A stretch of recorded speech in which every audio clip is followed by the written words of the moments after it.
За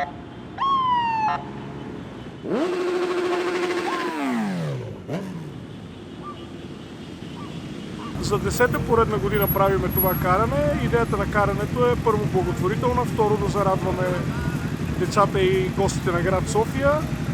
Идеята на събитието е да обиколим столични булеварди, да спрем на финалната точка и да раздадем лакомства на мълчуганите, които да се снимат с моторите.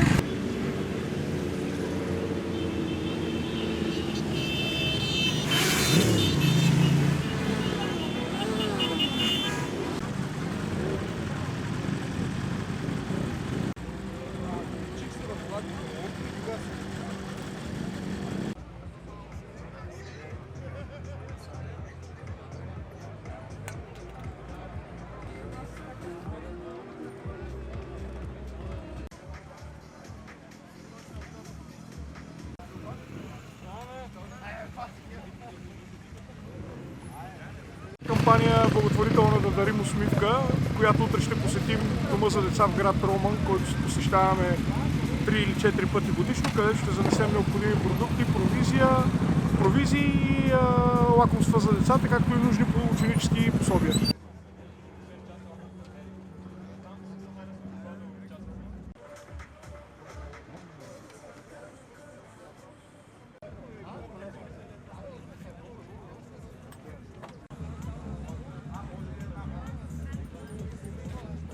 Очакваме над 200-300 човека, може би, на самото каране, защото и времето днес предразполага към хубаво събитие.